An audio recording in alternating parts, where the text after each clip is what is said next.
From Hollywood, it's time now for... Johnny Dollar. Earl Foreman. Hi, Earl. How are things down in sunny Florida? How soon can you come down here, Johnny? You got troubles? Yes, over a $2,000 insurance claim. Oh, now wait, Earl. How can you justify my fee and expense account on a claim as small as that? Johnny, Yeah? the responsibilities of an insurance company sometimes involve far more than just collecting premiums and paying off on claims. Well, sure. Keeping your clients happy, a little good old public service now That's and then. right, even a little attention to our national security. Sure. But on such a small policy, I still don't see how you can justify national security. Yes, Johnny. I'll grab the first plane.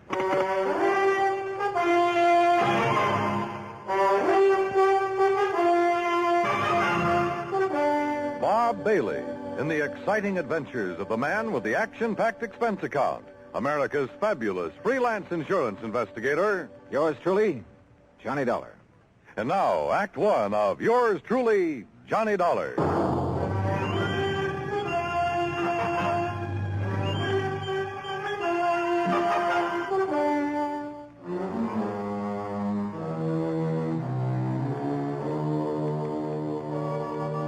Expense account submitted by Special Investigator Johnny Dollar to Tri-State Life and Casualty Insurance Company, Sarasota, Florida. Following is an account of expenses incurred during my investigation of the Wayward Moth matter.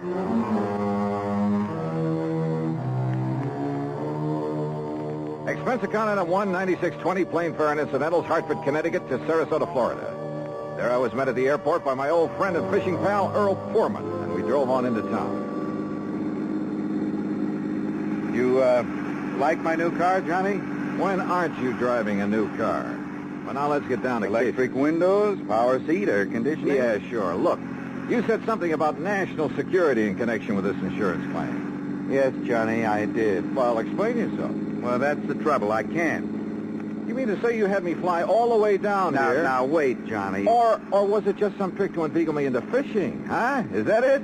A crack at some of the great Florida fishing you've been promising me all these years? Well, who knows? Maybe while you're here, we will be able to get in some fishing, too. Two? In addition to what? Sure, Johnny. I just had my boat repainted, the engine overhauled. Earl. We'll go out in the Gulf for kings and Look, bluefish. Earl. And in the bay and the bayou back of the house, I promise you redfish and sea trout until you get tired reeling them. All right. Just tell me why you've had me come all the way down here to investigate a lousy $2,000 claim. I told you, I don't really know. All right, Earl. National security is involved. Yes. Well? Okay, Johnny. I issued a policy covering the chemical plant of Dr. John C. Allworth. What kind of chemicals? Well, you see, I don't know. Huh? I issued the policy at the specific request of Todd Swamp. Who's he? Chamber of Commerce. Knows more about this whole area and its people than anyone else.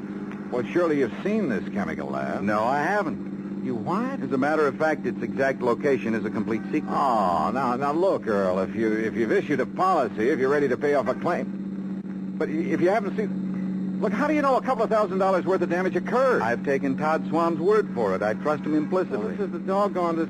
Earl, how can I possibly investigate something if I can't even... If nobody knows what... I give up. I'm sure that Todd will tell you everything. I'll take you in, introduce you to him, then I'll leave you with it. Leave me? That's the way he says it has to be. Here, take the keys to my car. You'll probably need them. But how will you get them? And if you need anything or if I can be of help, you know where to call me, at the office or at the house out on St. Armand's Key. Come on, let's go in.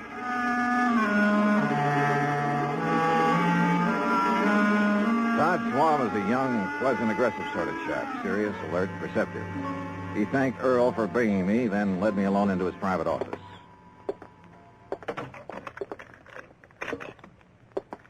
Sit down, Johnny, and I'll get right to the point. Ah, thanks. I know all about you, at least all I need to know.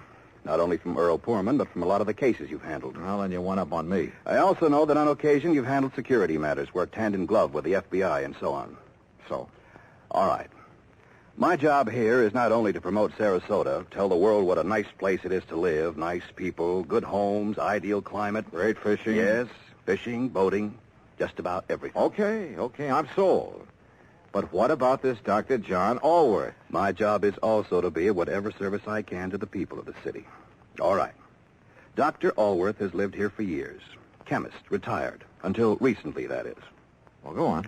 Now, in his small laboratory, carefully hidden in the swamps of the Everglades, for security reasons, Dr. Allworth is producing an important rocket fuel ingredient. Oh? For use at one of the testing centers here in Florida. Cape Canaveral?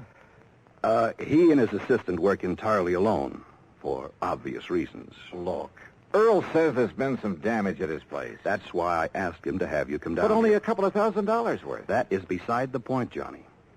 I think it's a case of sabotage. But if nobody's even permitted to know where the place is. And if you're ready, we'll go out there right away. Okay? Right.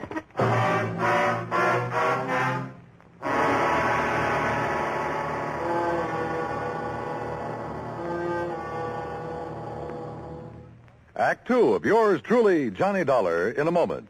Much has been said about combat soldiers who join to fight. But what about the non-combatant who finds himself in the thick of battle, tending to the wounds of men under fire?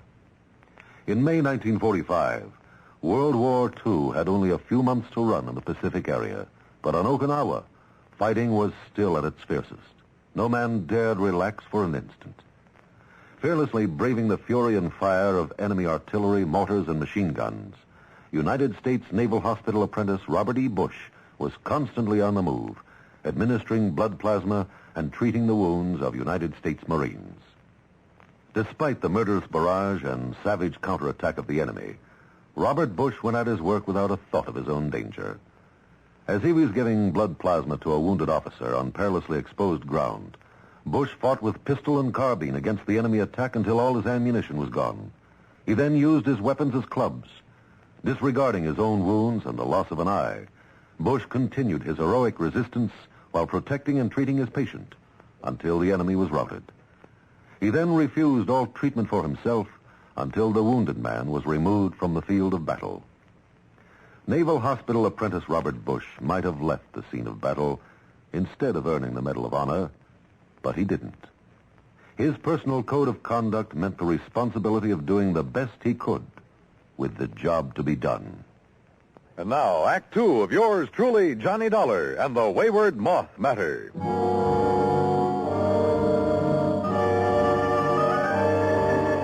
Todd Swam, manager of the Sarasota Chamber of Commerce, suggested we use two cars, so I got behind the wheel of the one Earl Foreman had left for me and followed him.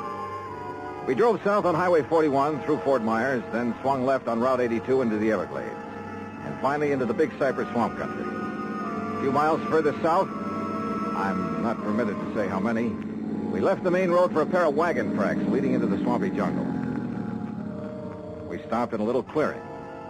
From a small shack on the edge of a bayou, a tall, husky Indian emerged. He lowered his high-powered rifle as he recognized Todd Swam and walked over to where we'd parked. You bring a man, Mr. Todd. Ben Osceola, this is Mr. Johnny Dollar. Hi, Ben. How do you do, Mr. Johnny? Ben, he's to be let through here anytime he wants. Very well, Mr. Todd. Have you the airboat ready for us? All ready. Back of my house. Good. Come on, Johnny.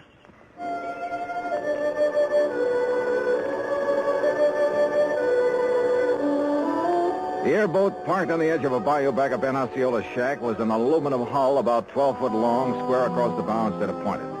Two high seats were built up on it. At the back was a powerful motor with a propeller of the airplane type. Todd Swam and I climbed onto the precarious little seats, and we took off. And brother, I mean took off. What a ride. The airboat half planed, half skipped over the shallow water of the bayou. Perched up over the hull itself, I kept waiting for us to flip. After a quarter mile or so, we came on a vast plain of soggy, grassy marshland, splotched here and there with patches of clear water. Now and then, on half-submerged logs, big turtles quickly drew in their heads as we approached. More than once, a huge alligator gave us the beady eye, then quietly sank below the surface of a shallow pool. Plenty of rattlers and cottonmouths around here, too. Thanks a lot. Finally, we pulled up to an acre or so of brush and trees. It looked almost like an island in the middle of the swamp. On it sat a long, low building made of concrete block. This is the place, Johnny. Unless you'd like to ride around a bit more. No, thanks.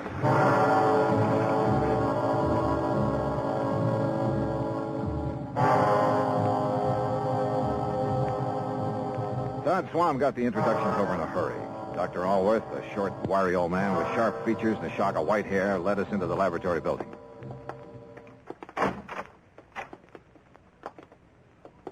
No, Mr. Dollar, not in there. Oh. No one is permitted in the laboratory except myself and my assistant. Oh, I'm sorry, Doctor. You lead the way. About your assistant, Dr. Allworth. It was in the vault that the accident occurred. It was an accident. Of course it was. Who would possibly want to... Plenty of people, Doctor, and you know it. May sound corny, but this whole country has enough enemy agents. You speak as though we were at war, Todd. Well, we're certainly in a Cold War. And speaking of agents... A moment, please, gentlemen, while I work the combination of this lock. This vault looks big enough for a bank. In it, I keep two things, Mr. Dollar. The finished rocket fuel component... Yeah? And the delicate apparatus with which I complete the final secret stage of its production. Apparatus no one but myself has ever seen. And you're letting us see it? Well, the accident has rendered it completely unrecognizable. I still haven't learned what happened here, you know. Matter of fact, I haven't either, Johnny. But I certainly have my suspicions. Doctor. There we are. No, don't go in. Well, The substance on the floor is so corrosive that... Well, look. You can see how the legs of that heavy metal table have completely corroded, left nothing but a pile of splintered metal and rust. The rocket fuel did that? Now, there, in the corner at your left, are the rotting, tangled remains of the apparatus I mentioned. The apparatus the insurance money will replace so I can make up for valuable time lost. Doctor, I tell you, it was no accident. What happened, Mr. Dollar, is that the heavy glass flagon containing the finished rocket fuel additive... Glass, Doctor? A very special glass, over an inch thick. The flagon containing about 5 liters of it was on that marble slab there in the middle of the floor, ready to be crated and shipped to its destination. I see. I had completed processing it night before last. Early yesterday morning, for some reason I have not been able to determine, the flagon exploded. Well, I'll bet I can find a reason. Where's that assistant of yours? Leon? Yes, Leon Salkoff. Salkoff? Yes, Johnny. A man doing secret work for the rocket missile project hires an assistant with a name like that. No, Todd. Leon Salkoff? Doctor, there was a famous, well, I should say infamous character by the name of Salkoff during the last war, a young chemist. Yes, Mr. Dollar. Mixed up in a couple of industrial bomb plots. And if this is the same man... It is the same man. Well, then, good heavens. Exactly what I think. No. You're both wrong. This man was cleared in the war trial. Well, what difference does that make? I say a leopard can't change his spots. But don't you see that not even he knows the combination to this vault? Some other way to get in? Those little windows up there? 8 inches square and 2 inches thick. And you're sure there's nothing in your process that would cause the bottle to explode? Oh, I have checked and rechecked it. Where was Leon Salkoff when it happened, and where is he now? Well, he went to Fort Myers for supplies early this morning. He should be back. My guess is that he kept right on going. Yeah, Todd, I'm inclined to agree with you.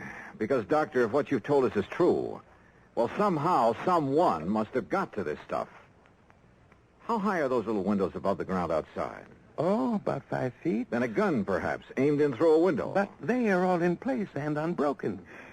Well, any reason why one of them couldn't be removed from the outside, then replaced? Well, I don't know. I'm going to see. I'll be right back.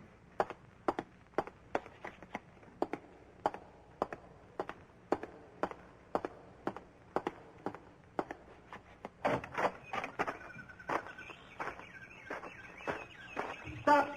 Don't move! What? Do not move, mister. Or I will shoot you right through the heart.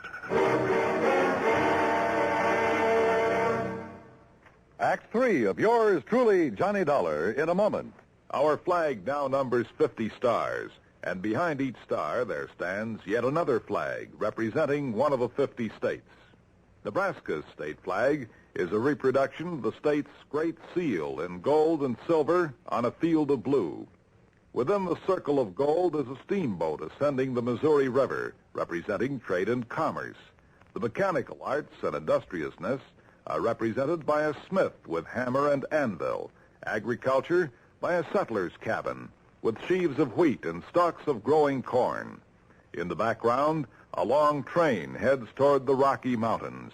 All this is encircled by the state motto, equality before the law. Nebraska's state flag, the flag of the 37th state to enter the Union, was adopted on March 28, 1925. And now, Act 3 of yours truly, Johnny Dollar, and the Wayward Moth Matter.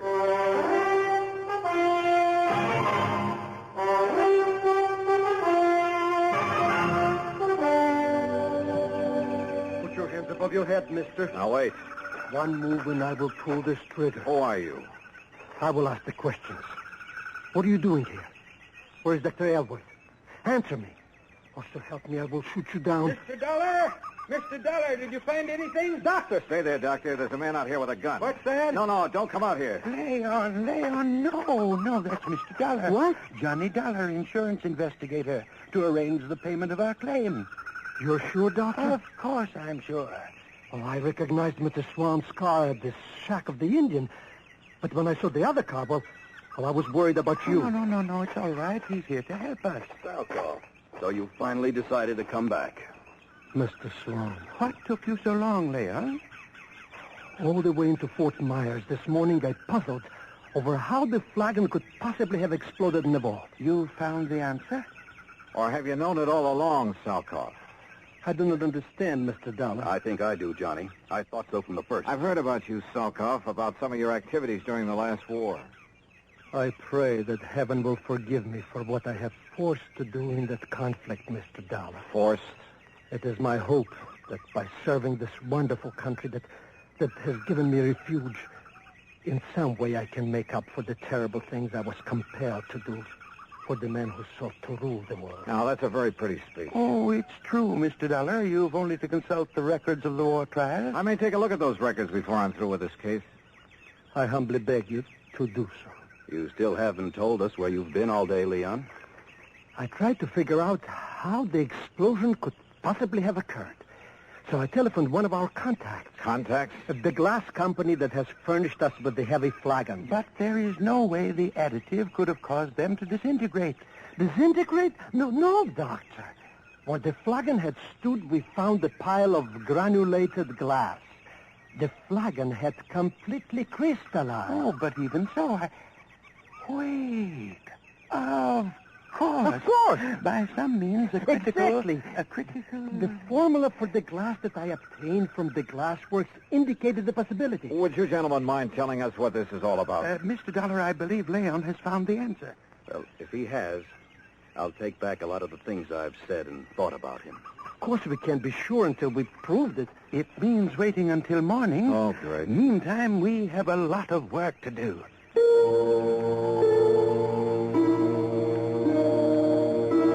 We spent most of the night working like dogs, swabbing out the vault with a powerful neutralizing solution. Then, early in the morning, the four of us gathered in the vault.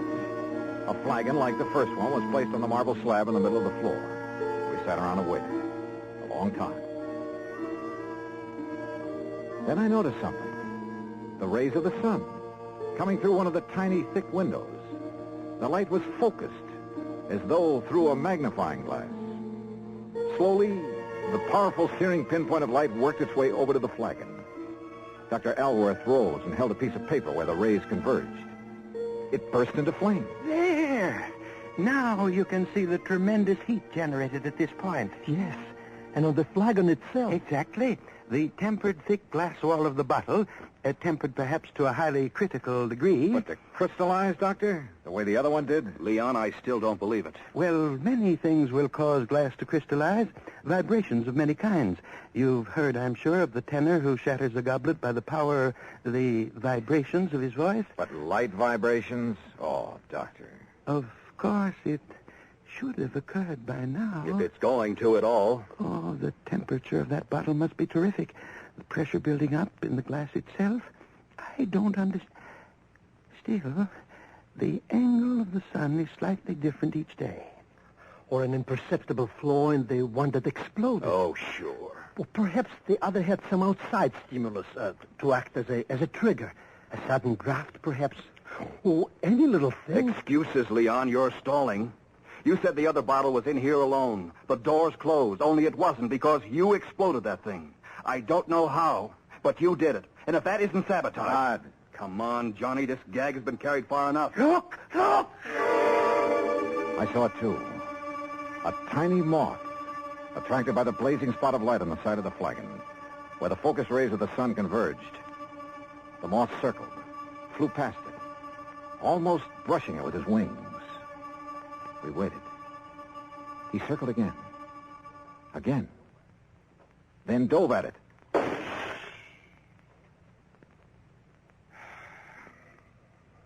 Well, Todd. Yes. Leon, I apologize.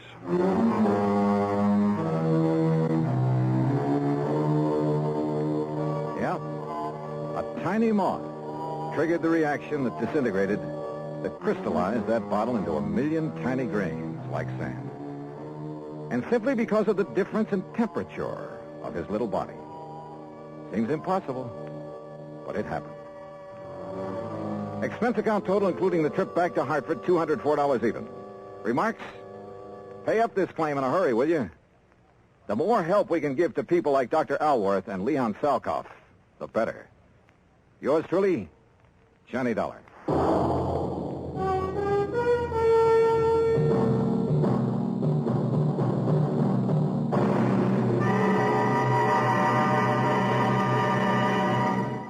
Our star will return in just a moment. It doesn't take a war to make a hero, nor does it take a situation filled with an onslaught of deadly enemy gunfire, bombs, and mortars. It takes a man to make a hero. And a man's qualities of greatness are based on his code of conduct. It serves him in peace as well as war. In August 1916, when the United States was still at peace with the rest of the world, part of our fleet was anchored off Santo Domingo City. The USS Memphis was in danger of total destruction from a hurricane. Only the efficient operation of the engines and boilers could get her out of the critical area. Lieutenant Claude A. Jones was senior engineering officer aboard. In rapid succession, boilers and steam pipes began bursting about him, scalding him with clouds of steam. Thousands of tons of water came down on him. In complete darkness, Lieutenant Jones nobly remained at his post as long as the engines would turn over. His supreme, unselfish heroism inspired the men with him. When the boilers exploded, Jones, with 2 men, rushed into the fire rooms and rescued the men trapped there. In the face of death by drowning, burning, or suffocation from the scalding steam, Lieutenant Claude Jones performed a heroic feat because he felt it was his duty to do what he did. He earned the Medal of Honor because he had a code of conduct that served him well. Now, here is our star to tell you about next week's story. Next week, well, I thought my job in Florida was all done. Far from it. It had just begun. Join us, won't you?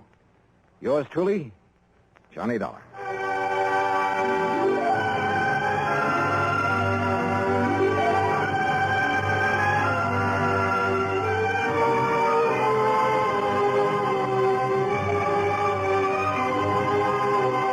Yours truly, Johnny Dollar, starring Bob Bailey, originates in Hollywood and is produced and directed by Jack Johnstone, who also wrote today's story. Heard in our cast were Vic Perrin, Herb Ellis, Paul Richards, Lou Merrill, and Leon Velasco. Be sure to join us next week, same time and station, for another exciting story of yours truly, Johnny Dollar. This is Dan Cubberly speaking.